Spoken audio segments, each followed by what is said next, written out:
Recognize the member for Abbotsford Mission. Thank you, Chair. It is always an honor and a privilege to speak and represent the people of BC, not just my riding, but, you know, parents, as I am a parent with 3 kids. So I come to you today really with so many questions, so many things I want to learn, so many things I want to ask, and we're going to get right to it. So, Chair, back in 2018, the government committed to delivering universal access to childcare in BC. But nearly 7 years later, we still don't know how the ministry defines universal or what level of access is considered sufficient to meet that promise. Without a clear benchmark or target coverage rate, it's impossible for families or the committee or this committee to assess whether we're making meaningful progress. When we look at the most recent data from December 2024, the gaps are glaring. Surrey, a city of over 600,000, has just 2,667 infant toddler spaces. Vancouver has fewer than 2,000. Victoria, only 1,078. Other communities are also struggling. Kelowna has 1,064. New West has 753. Maple Ridge, 787. Mission, 256. Prince George, 180. And Fort St. John, only 96. These are not small towns. These are some of our largest, fastest growing communities. Yet infant toddler care, the most in-demand type of care, remains a small fraction of the total licensed spaces in the province. Meanwhile, the ministry has not committed to publishing regular regional breakdowns of the data or data on unmet demand. That lack of transparency makes it difficult to understand where the needs are greatest and whether we are responding effectively. And so with that in mind, Chair, I would like to ask the Minister the following questions. Chair, according to 2021 census data, there were approximately 130,000 children aged 0 to 3, about 105,000 children aged 3 to school age, and an estimated 400,000 school-age children across British Columbia. Can the minister confirm how many government-funded childcare spaces currently exist by type, infant toddler, 3 to 5, and school-age care? And can the minister explain why the growth of government-funded infant toddler and school-age childcare spaces added since 2018 have remained slow despite being the highest demand space types? I now recognize the Minister of Education and Childcare. Great. Thank you, Chair. I have some great numbers for the member then, so this will be very helpful. So I will read them out for the member. So infant toddler in the year 2017-2018, I won't read year by year because that would take a long time, so I'll go 2017 and then jump to the 24-25 so you can see what the jump is. So when we formed government, since we've been investing in 27-18, there was 11,386 infant toddler. We now have 22,932, almost doubled. In the 30 months to 5 years, 17-18, 31,256 spaces. We now have 53,287 spaces in 24-5. For preschool, in 17-18, 19,438, and 24-25 is 16,492. And for school age, we have in 27-18, 34,533, and in 24-25, 48,966. And then we have some general multi-age spaces too that jump from 3,000 to over 4,000. So kind of a multi-age as well. So through you, Chair, to the member, this is unprecedented growth when we look at it from the previous decades. You know, when we look at the start of Childcare BC, which we implemented, the child care spaces participating in our provincial program increased by 111,000 childcare spaces in 2017-18 to 159,000 now. That's an increase of almost 50%. We have, you know, unprecedented growth in the province. Always more to do, absolutely. I hear the member. There are targeted areas where we can all work together on, but I do think we need to recognize the substantial investment and the substantial growth that we have had in childcare. It has been transformational. Recognizing the member for Abbotsford Mission. Thank you to the Minister for the answer. As of December 2024, Surrey only had 2,667 infant toddler spaces for over 600,000 people. All of Vancouver had fewer than 2,000. Can the minister explain how such low numbers are acceptable after 7 years and a record of an $8 billion investment? Recognizing the Minister of Education and Childcare. Thank you, Chair. And I know the member's going to have more questions, so I think I'll give a bit of a briefer answer for the member now. You know, I do want to recognize, as I said before, that we have grown the sector by almost 50%. This is significant. For the member, you know, as we're all learning about childcare together for new members in the House, these programs are application-based. They are driven by the operators who come to us asking for funding. And so within that criteria, we take a look at a number of factors, which I know the member's going to ask about later, but really it's the operators coming to us. And so whether they're coming for infant toddler or, you know, 3 to 5, that's up to the individual operators. But they come, when we open our intakes, they come and bring their applications to us. We set it through our criteria, and then applications are chosen from there, or successful applicants are chosen from there. So it's not specifically geared towards one age or another. It's application based, coming from the sector on what the need is. Yeah. Recognizing the member of Abbotsford Mission. Oh, I don't want to deviate from my script, but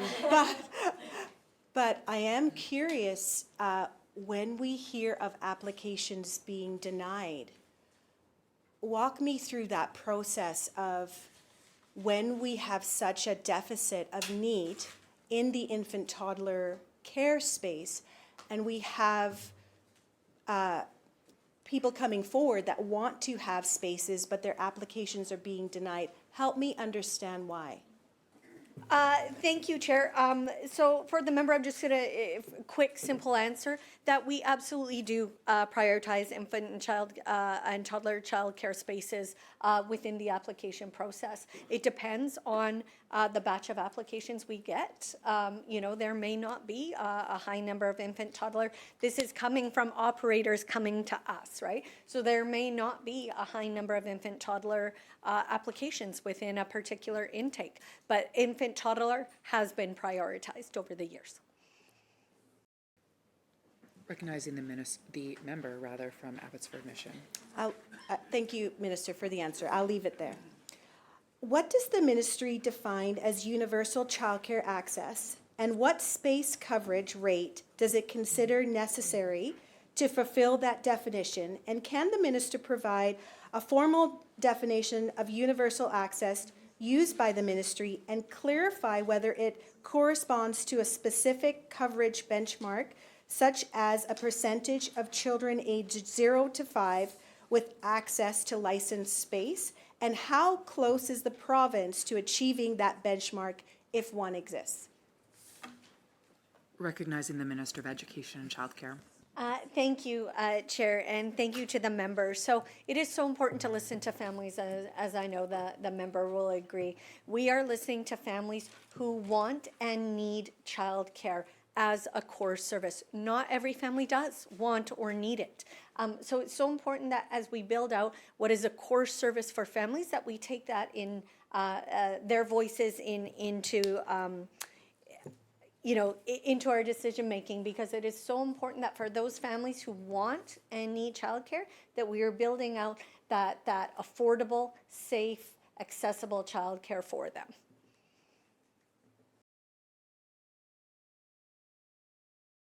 Recognizing the member for Abbotsford Mission. Okay, just in light of the question to the minister, is there a benchmark, or do we have a coverage benchmark of licensed spaces to? So that was kind of my question. Do you need me to ask it again, or okay? Recognizing the Minister of Education and Childcare. Thank you, Chair, and thank you to the member. And I know the members will know that we have had unprecedented growth here in British Columbia over the past years. There has been an explosion of growth, which has brought a number of fantastic opportunities and some challenges, of course. I believe last year the new people to British Columbia was almost 140,000. That is like a significant number of demand that we need to continue to rise to meet. So when we look at our targets, the ministry focus on space creation, investing, which is in alignment with our provincial priorities and with our commitments under the Canada-wide Early Learning and Childcare Agreement. So we have made significant progress and is on track to meet our Canada-wide ELCC plan commitments to create 30,000 spaces for children 5 and under by 2025-26, and that's in spring, and increasing that to 40,000 spaces for children 5 and under by 27-28 spring as well. And we are on track to meet those numbers. Recognizing the member of Abbotsford Mission. Okay. Thank you to the minister. We'll move on for time. Chair, the $10 a day Childcare BC Centre program is the government's flagship affordability initiative. As of March 2025, there are 334 participating centres across the province, offering approximately 16,000 spaces. These include both original prototype sites and more recent additions. While we know that some of these centres serve infant and toddlers, the ministry has not provided a clear and consistent public breakdown of how the 16,000 spaces are distributed by age group. Without that level of transparency, it remains difficult to assess whether the program is targeting the most urgent service gaps, particularly for the infant and toddler care, where the demand is consistently the highest. Moreover, before expanding this model, the government commissioned an evaluation of its original 53 prototype sites in January of 2020, and the ministry received a prelim review report that flagged several serious concerns. One of those concerns were some prototype providers believed that the $10 a day fee level was too low to sustain operating long-term. Another concern was the report described space hoarding behaviors, families holding on to spots they didn't need or keeping them for siblings or summer use. It recommended reconsidering the fee structure to improve the efficiency and accessibility of universal or subsidized care. This prelim report was never released to the public. Instead, a final report titled Evaluation of Analysis of Childcare BC Universal Prototype Sites was delivered to the government in August 2020 and only made public shortly after the 2020 provincial election. The final version of the report excluded key concerns flagged in the prelim analysis. Despite that, the government proceeded with the scaling model, and notably the federal government's 2021 National Childcare Strategy was modeled in part on BC's prototypes, even though BC's own internal review had raised structural concerns around sustainability and accessibility that were never made public. To this day, it remains unclear whether those concerns were ever shared with the federal government before the national plan was adopted and billions in federal funding were committed on a national level. Since the original prototype phase concluded in 2020, there was a 3-year gap before the ministry launched additional operating funding model test in 2023 and 2024, known as OFM number 1 and OFM number 2, intended to inform the next phase of the $10 a day system. Yet, as of April 2025, we have now entered year 8 of a 10-year plan. No findings, no site data, no prelim evaluations have been released, raising serious questions about whether the model is underperforming, politically inconvenient, or fundamentally flawed. Finally, the entire $10 a day system initiative continues to rely heavily on federal funding. If that funding is ever reduced or withdrawn, there is still no public contingency plan that outlines how the ministry will maintain service levels or affordability for families. With that in mind, Chair, I have several questions for the minister. Can the minister confirm whether the prelim review report on the evaluation and analysis of Childcare BC universal prototype sites was received by the ministry in January 2020? Recognizing the Minister of Education and Childcare. Thank you, Chair. So I think the member's going to have a bunch of questions here. So I'm going to give one answer, and then the member can come back to me with what it is that the member is seeking. So the ministry contracted a third-party report, a staff-level report in January 2020. The draft report was received. The final report was released and is public. It's a Malatest report in August 2020. And the final report included a number of the findings that the member is asking about. So I'll leave that, and then the member can delve into. Recognizing the member for Abbotsford Mission. Thank you, Minister, for the answer. And where can the public find the report? The report is Minister. available online. Oh, sorry, Chair. Thank you. The report is available online. Member. Would we be able to get the website of where that is located? That would be awesome. Yeah. Thank you. Minister. Thank you, Chair. The member's going to have a number of questions over this series, both members over the series of a couple days, where we'll be able to provide a number of things in writing to them afterwards. This will be included as part of that. Recognizing the member for Abbotsford Mission. Thank you to the minister. Thank you.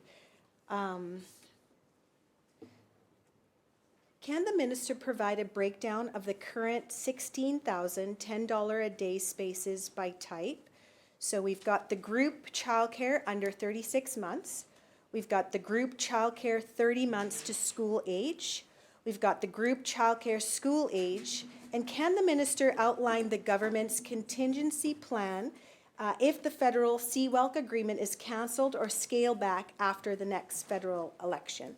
Recognizing the Minister of Education and Childcare. Thank you, Chair. And for the member, with me right now, I have the breakdown of spaces to about 15,300-ish, which was December of this past year, so the calendar year.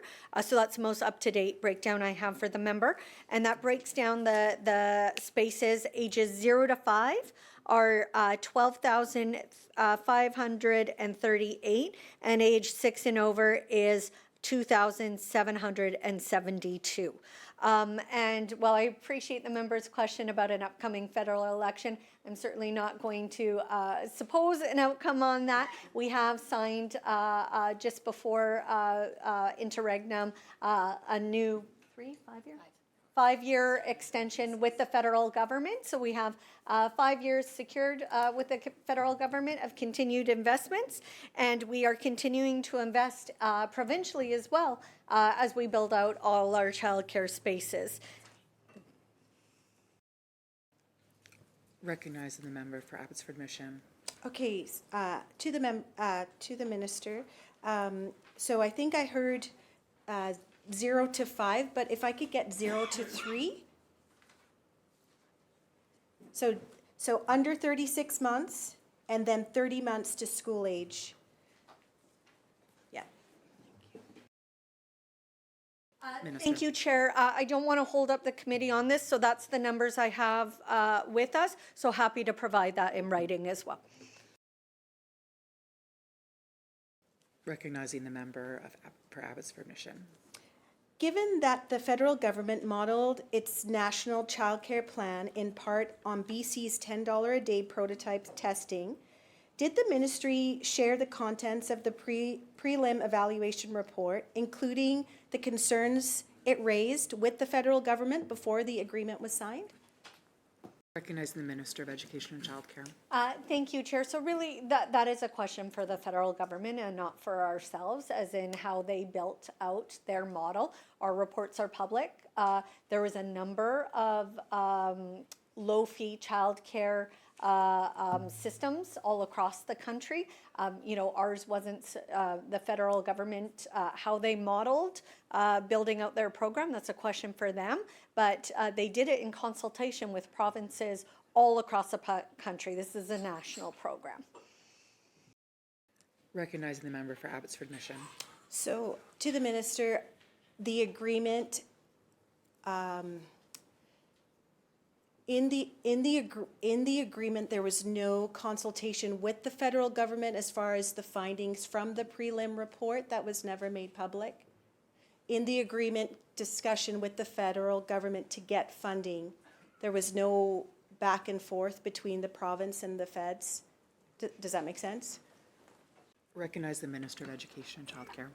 Thank you, Chair. As I said in my previous answer, the report was public and remains public. The federal government released their program a year later, did that in consultation with provinces all across the country, and what they base their decisions on is a question for the federal government. Recognizing the member for Abbotsford Mission. Was the government aware of the concerns in the prelim report that would have been provided by the province? Minister. Thank you, Chair. I have answered this question a couple of times. The report was public. The federal government, that is a question for them. Thank you.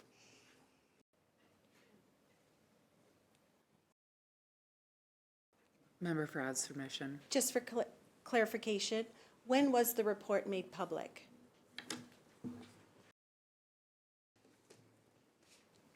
Minister. Thank you, Chair. August 2020. Recognizing the member for Abbotsford Mission. Thank you. The ministry did not begin operating funding model testing, OMF number 1 and OMF number 2 until 2023. More than 3 years after the original prototype phase concluded in 2020. Why was there such a long delay, and what are the stated objectives and performances indicators guiding each of these pilots? Did the government deliberately stall testing until closer to 2024 election, simply to delay decision-making even further? I recognize the Minister of Education and Childcare. Thank you, Chair. So I want to let the member know that, we started this journey in 2018 with 2,500 spaces. And I want to let the member know that there has been no delay. We've been expanding all along since 2018 in providing $10 a day spaces. We've had 5 intakes so far. We're up at 16,000 spaces, on track to meet our 20,000 spaces by spring 2026. And we have been learning as we go throughout this process. Recognizing the member for Abbotsford Mission. Thank you to the minister for the answer. I just want to go back to that last question I asked about just to clarify a few things on record. There's 2 reports that came out. There's the prelim report and the final report. And from the research I have done, the prelim report was never released to the public. And that happened in 2020, January of 2020. Then the final report happened. And so that was the basis of my question. Why was the prelim report not released to the public? 1. And why did we move to the final report without consideration of the recommendations in the prelim report to the final report? Because what was omitted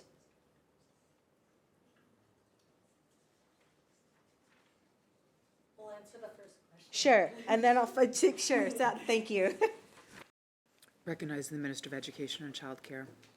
Thank you, Chair. So we did have the draft report in January 2020, final report released in August. The findings were not changed or omitted. If the member has something that they're concerned about, happy to hear from it. And to make sure we're talking about the same thing here, because there's no substantial changes that the member would need to be concerned about. Recognizing the member for Abbotsford Mission.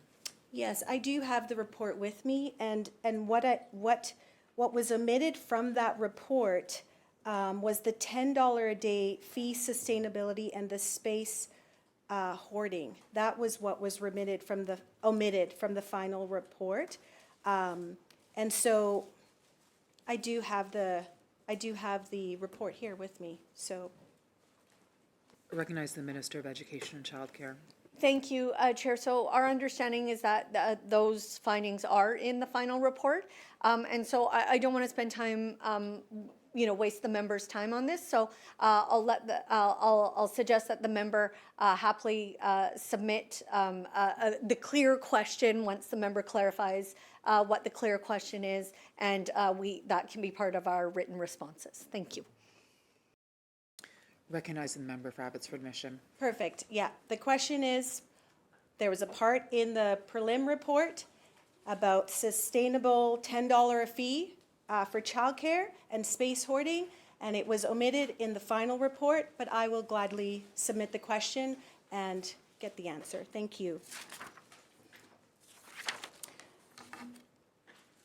My next question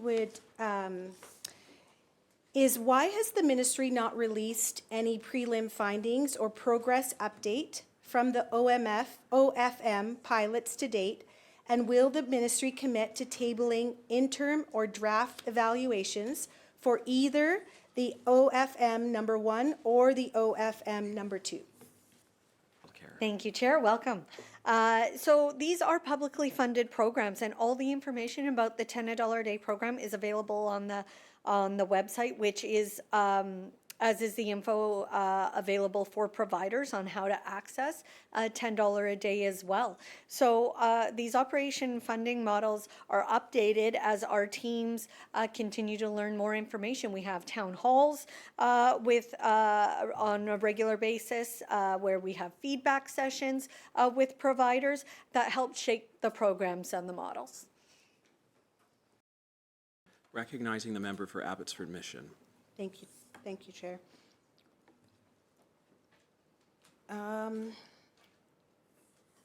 I would request that the evaluation be put together as well as you send answers to the questions as well for those reports.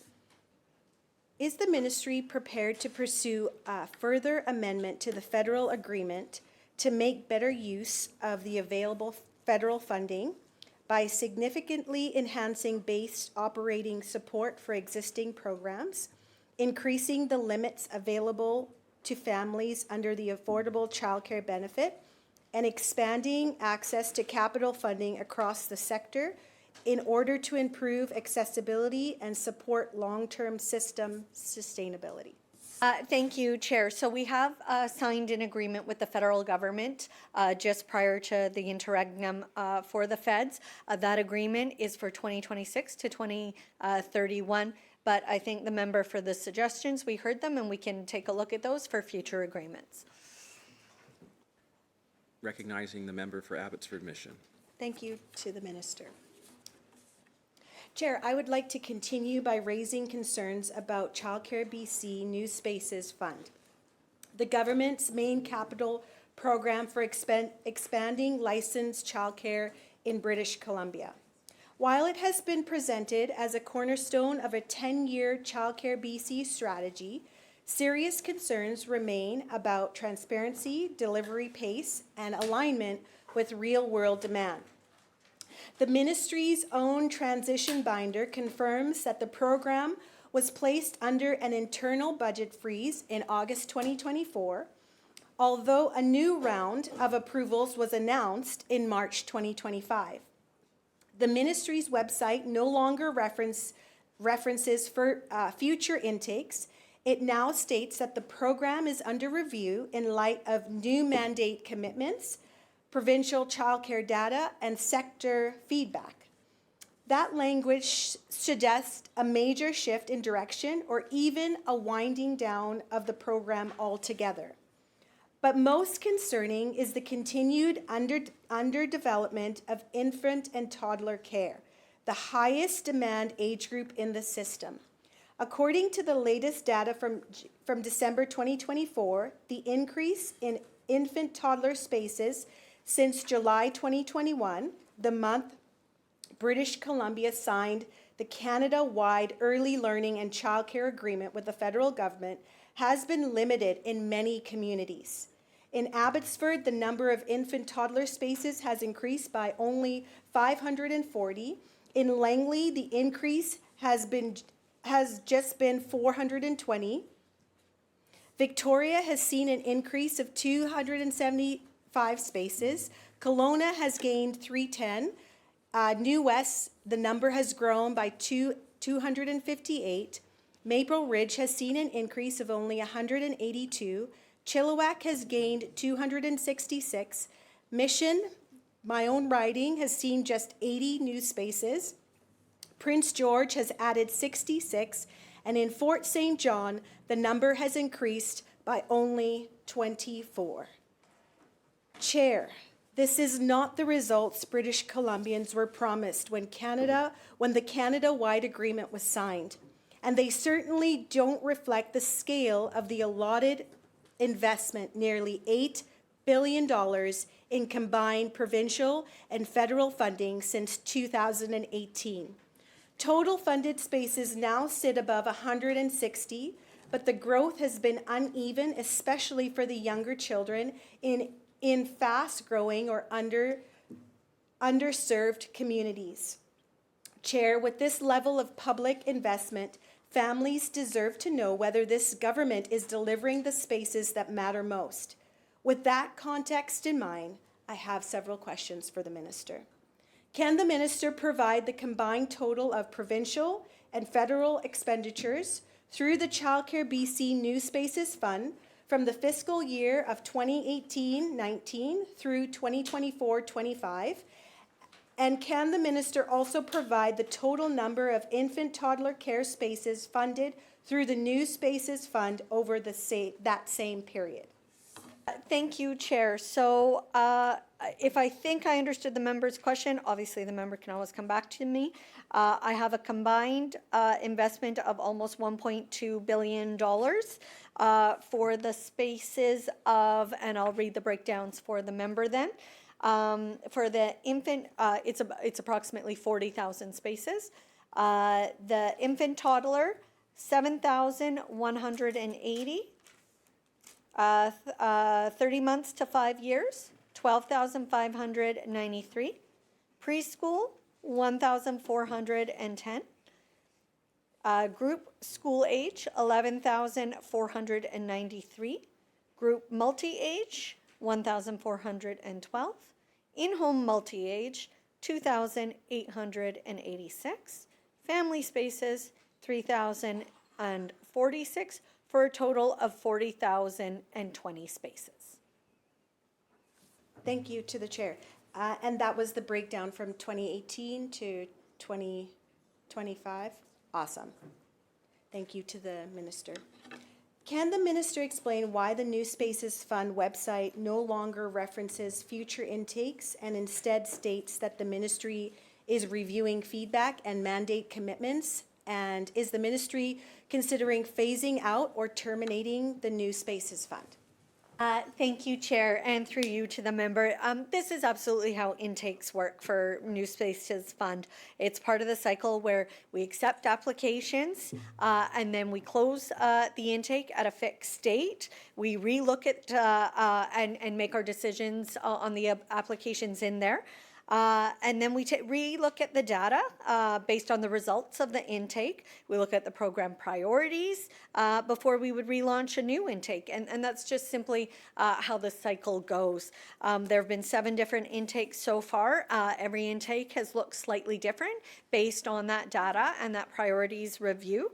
And in fact, you know, we just were able last week to announce $62 million in new space funding out in communities all across this province. I had the absolute wonderful opportunity to do a tour of Vancouver Island, in fact, and launch some new spaces. I spent some time in Langford launching 77, I believe, new spaces, which are now attached to affordable housing. You know, this is the great kind of work that the New Spaces Fund does, building spaces in communities where the need is, and absolutely looking forward to continuing those announcements, you know, with these communities with the $62 million we just announced. Thank you. Why was the space creation budget frozen internally in August 2024? And why was that not disclosed publicly at that time? Thank you, Chair. So for this past application intake, you know, we did receive an unprecedented number of applications. We received 114 applications, which is great news that people excited about the province are getting so excited about childcare and wanting to participate in programs. Those 114 applications were received in 2.5 months, which is fantastic.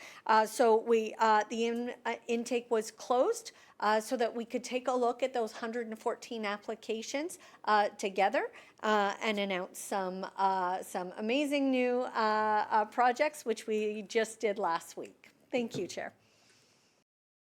Just a clarifying question. So with the applications received, are you saying that the funding was then frozen and not? So the question was, why was the space creation budget frozen internally August 2024? And then why was it not disclosed publicly at that time?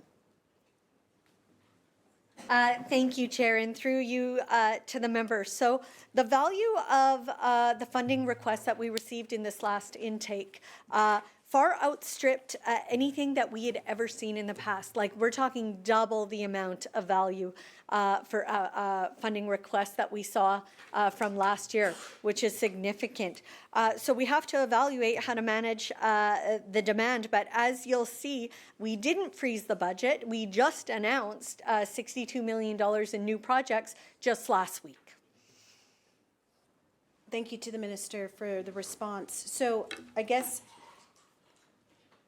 in light of it being announced just last week, why was it frozen in August of 2024? And why didn't the public know about that part of it? Thank you, Chair. And through you to the member, I have answered the question. As you can see that we have announced $62 million in projects announced last week. August to now was spent evaluating those projects and putting them through the process. And then we had a whole bunch of good news, 750 new spaces to announce in every corner of this province. So this is great news for communities. Recognizing the member for Abbotsford Mission. Thank you to the Minister for the answer. Chair, in February 2025, the Auditor General released a report showing that the Ministry of Education and Childcare failed to work effectively with the Ministry of Health and regional health authorities to implement a key Childcare BC commitment, expanding the capacity to license new childcare spaces and monitor compliance. The report found that there was no clearly defined roles, no timeline, no plan for how the work would be funded. The ministry didn't even meet with its health counterparts until 2 years after it was created. That kind of delay has real consequences for families waiting for access to safe, licensed childcare. This raises serious concerns about how the ministry is managing other interministerial coordination files, especially now that the responsibility for childcare infrastructure is being shared with a second ministry. In November of 2024, the government created the new Ministry of Infrastructure. The mandate letter for that minister directs them to reduce cost and accelerate the delivery of public infrastructure, including childcare facilities. At the same time, the minister responsible for education and childcare has been tasked with working alongside the Ministry of Infrastructure to speed up school construction, continue implementing Childcare BC, and expand before and after school care using school facilities. We now have two ministries with responsibilities for delivering childcare infrastructure, yet there has been no clear public explanation of how those roles are coordinated or how responsibilities is divided. Meanwhile, the internal documents in the ministry's own transition binder confirmed that demand for both capital and caseload programs now exceeds the capacity of existing programs. The binder further states that the ministry has outgrown its current funding models and that the next 3 years will be critical to setting direction for government's long-term childcare goals. And despite a clear mandate to expand before and after school care using school facilities, the coverage rate for school age care has only increased by 2% since 2018. Families deserve clarity. With growing demand, delayed delivery, and overlapping responsibilities, who is actually accountable for getting childcare spaces built? And is this ministry working effectively with infrastructure to get it done? With that in mind, Chair, I would like to ask the Minister a few questions. The Auditor General found it took your ministry 2 years to just hold its first meeting with the Ministry of Health and health authorities. How long did it take after the Ministry of Infrastructure was created for your ministry to begin coordination on childcare delivery? Thank you, Chair. So just for clarification to the member, the responsibility for building childcare has remained in the Ministry of Childcare, in education childcare. So the New Spaces Fund, for example, still remains within my ministry. Now, that being said, of course, we're going to work closely with the Ministry of Infrastructure and find opportunities where we can be building publicly funded childcare spaces in new builds that we're going to be doing across the province, whether it be in a hospital, whether it be in a housing project. These are opportunities that we get to leverage now, having this new Ministry of Infrastructure, but the responsibility remains with ECC. So just for clarification, so the mandate letters give both your ministry and the Ministry of Infrastructure the responsibility for building childcare facilities. Apologies to you, Chair. I did look up the minister's mandate letter and had it all ready to go there. So yes, I copied out the bullet. Thank you very much, Chair. Through you to the member. So yes, the New Spaces Fund remains with us. It is the primary way we build childcare spaces, how we fund them here in the province. The mandate letter for the Minister of Infrastructure does say, identify and implement opportunities to reduce costs for taxpayers. And I want to highlight that first bit. It's identify and implement opportunities to reduce costs and opportunities. I'll come back to that.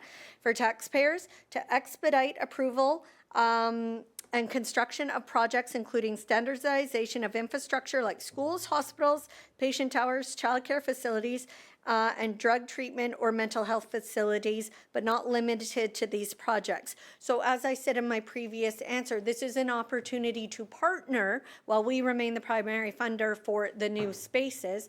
It's an opportunity to partner with the Ministry of Infrastructure when there are things like a housing project or a hospital tower being built or those sort of things to find cost-effective, innovative ways to put childcare into these spaces.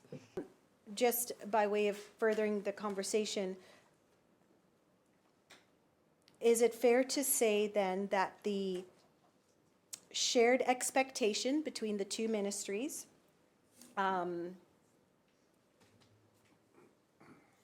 because the funding, as I understand, sits with the Ministry of Education and Childcare. The relationship between the two, is there an agreement in place to guide the collaboration of these childcare capital planning?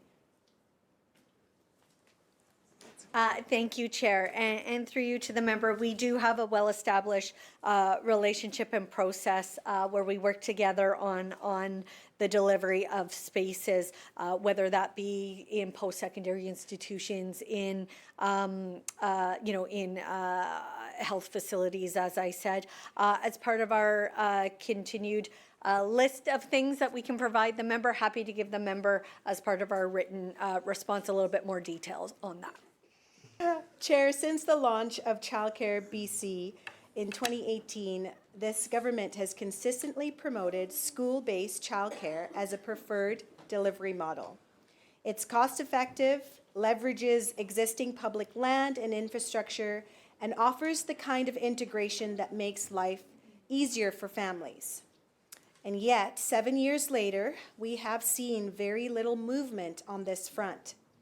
According to the ministry's own transition binder from November 2024, placing childcare on school grounds significantly reduces per space capital costs that makes better use of public assets. But in practice, most capital investments continue to be directed outside of the school system. Right now, school districts are expected to initiate childcare expansion on their own. There seems to be no provincial direction or mandate requiring districts to set aside land or modular capacity for childcare, and no clear coordination that exists with the Ministry of Infrastructure, which could play a major role in accelerating modular builds. Given the ongoing cost pressures, slow rollouts of space creation, and growing demand across BC, a more proactive and coordinated approach is needed. This may include setting expectations for districts or, if necessary, issuing directives under the School Act to ensure school lands are used for childcare expansions where feasible. Without that leadership, BC risks continuing to miss one of the most practical and cost-efficient ways to deliver childcare as a core public service. With that in mind, Chair, I have several questions for the Minister. Why hasn't the ministry directed school districts to set aside land for modular childcare expansion, especially given that the Ministry of Infrastructure could assist with coordination? Thank you, Chair. So I want to give the member some numbers because there's actually, good news in this space. Since 2018, the province has been helping to create over 14,000 new childcare spaces on school grounds, totaling over $505 million, almost 506. So these spaces now make up more than the 42,000 spaces. There are 42,000 spaces total on public and independent school grounds, and the majority of which are school-age care spaces. So we've got a range of childcare options across the province. The Premier has made it very clear in my mandate letter that we are going to be expanding childcare on school grounds and before and after school care. I'm really looking forward to doing that. I'm having the conversations with school districts now on the best ways to do that. If school districts are unwilling or too slow to prioritize childcare development, is the minister prepared to issue a directive under the School Act requiring land to be made available? Thank you, Chair. So school districts are very excited about my mandate, the bullet in my mandate letter around this. They are eager to get to work and are going to be fantastic partners. Everybody wants to see schools, be used for the public interest, like including having childcare spaces. I'm working collaboratively with the school districts now on what would be a best path forward for expanding before and after school care, and I look forward to building that out very quickly. What steps is the ministry taking to ensure school-based childcare becomes a central component of long-term capital planning? Thank you, Chair. So as the member knows, school districts do their own capital planning, but what we've done is made it easier for them by having a single application point to make it easier for school districts to access funding for space creation as they do their long-term capital planning. Chair, under the Canada-wide Early Learning and Childcare Agreement, British Columbia is required to submit an annual report to the federal government by October 1st and publicly post that report by January of the following year. This timeline is not vague. It is explicitly referenced in the ministry's own November 2024 transition binder. Yet, as of April 1st, 2025, the 2023-2024 annual report still hasn't been made public. According to the transition binder, the drafts of the report were finalized and are awaiting sign-off by the ministry and deputy minister months ago. So the question becomes, what is causing the delay? Is it an administrative oversight, or does the delay reflect deeper concerns, perhaps related to unmet targets, unspent federal funding, or performance issues the government does not want publicly scrutinized? Given the scale of the federal investment and this government's repeatedly public commitments to transparency, the continued delay is unacceptable. With that context, Chair, I have several questions for the minister. Can the minister confirm whether the 2023-24 CWELC annual report was submitted to the federal government by October 1st, 2024 deadline as required under the agreement? Thank you, Chair. Yes, it was. And we can find that, we will be able to find that and source that. Thank you, Chair. So the report was submitted October 31st. There is no January date that we are aware of within our agreement, and the report will be publicly posted after the federal election. Is there a reason for the delay of posting the report? There was no delay. This is business as usual. The report will be public soon. And with that, Honourable Chair, I move that the committee rise, report resolution and completion of the estimates of the Ministry of Citizen Services, and report progress on the Ministry of Education and Childcare, and ask leave to sit again. Thank you.